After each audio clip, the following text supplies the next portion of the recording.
Hello नमस्कार दोस्तों, आप सभी का इस चैनल पर स्वागत करता हूं। आज की इस वीडियो में कोई भी पॉलिटिकल पार्टी उसका सिंबल कैसे डिसाइड होता है उसके बारे में जानने वाले हैं।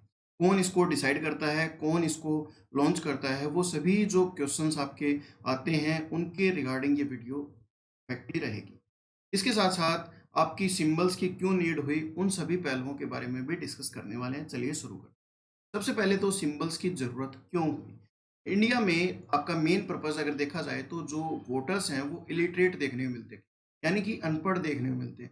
अनपढ़ होने के बावजूद तो वहाँ पर वो कोई भी कैंडिडेट जिसको वोट देना चाहते हैं उनका नाम लिखना नहीं आता या फिर कहीं न कहीं उसको वोट नहीं दे पाते।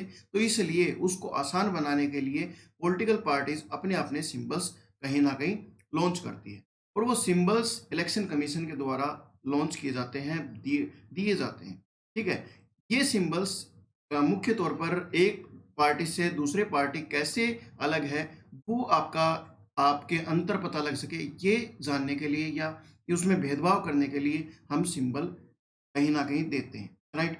जो भी एजुकेटेड वोटर्स हैं, वो भी कहीं न कहीं कई बार कन्फ्यूज़ हो जाते हैं कि जो लिस्ट है, लॉन्ग लिस्ट होती है, बहुत लंबी-चौड़ी लिस्ट होती है उसके बावजूद वो किसको वोट दें, किस कैंडिडेट उनके लिए राइट रहेगा और बहुत जल्दी से वोट कर सकें, इसलिए आपके सिंबल्स की ज़रूरत या आवश्यकता पड़ती है, राइट?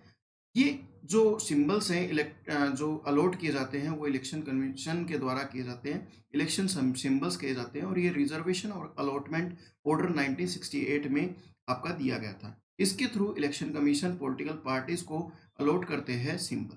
ये सिंबल्स से अलग-अलग होते हैं, हर एक पार्टी का अलग-अलग आपने देखा होगा। तो इलेक्शन सिंबल्स आपके जो ये ऑर्डर है 1968 में, इसके पैराग्राफ 15 में ये ऑर्डर दिया गया है कि को इलेक्शन कमीशन डिसाइड कर सकता है कोई भी आपके पार्टी को कैसा सिंबल देना चाहिए और उसका नेम क्या होना चाहिए, ये सभी चीज़ें होनी चाहिए। और अगर कोई भी ग्रुप उसके अगेंस्ट बात करता है कि ये सिंबल हमारा है, तो उसका जो समाधान है वो भी इलेक्शन कमीशन ही डिसाइड करेगा। उस डिस्प्यूट या इश्यू को कहीं न कहीं सोल्व करने का भी प्रयास इलेक्शन कमीशन के द्वारा ही किया जाएगा। कई बार डिस्प्यूट्स आपके नेशनल और स्टेट पार्टीज़ में होते हैं क्योंकि ये वो कहते हैं कि ये आपका जो ए सिंबल है वो हमारा सिंबल है। लेकिन वो सिंबल दूसरी, तो उसको कैसे डिसाइड करें, उसको डिस्प्यूट को सोल्व करने के लिए इलेक्शन कमीशन उसके बीच में आता है और वो कहता है कि ये जो सिंबल है वो इस पॉलिटिकल पार्टी का है, ये आपका नहीं है, राइट? अब इलेक्शन कमीशन जो सिंबल्स बनाता है वो किसके द्वारा बनाए जाते हैं, मेकर कौन है? तो सबसे पहले ये सिंबल्स का इलेक्शन कमीशन को प्रिपेयर करके मिस्टर एम एस सेठी ने दिए गए थे, जो कि ड्राफ्टमैन थे, जो कि कहीं ना कहीं इलेक्शन कमीशन में नौकरी करते थे और ये 1950 से लेकर 1992 में तक ये रहे इलेक्शन कमीशन के अंदर ड्राफ्टमैन, जो कि सिंबल्स बनाते थे। ये सिंबल्स आपके इनके रिटायरमेंट के बाद कहीं न कहीं कमीशन ने कंपाइल किए और ये 100 जो स्केचेज़ हैं, वो कहीं न कहीं आज भी फ्री सिंबल्स हैं जो कोई भी पार्टी उनको ले सकती है, राइट?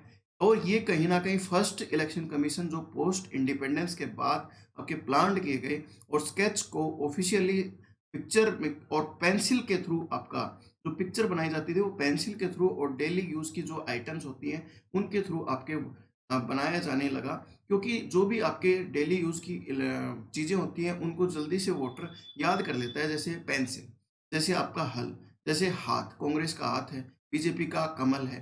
तो इस तरीके से उन चीज़ों के बीच में भेदभाव कर सके और बहुत ही ईज़िली उसको रिमेंबर कर सके, आइडेंटिफ़ाई कर सके, ऐसे सिंबल्स आपके कहीं न कहीं बनाए जाते थे इनके द्वारा, राइट?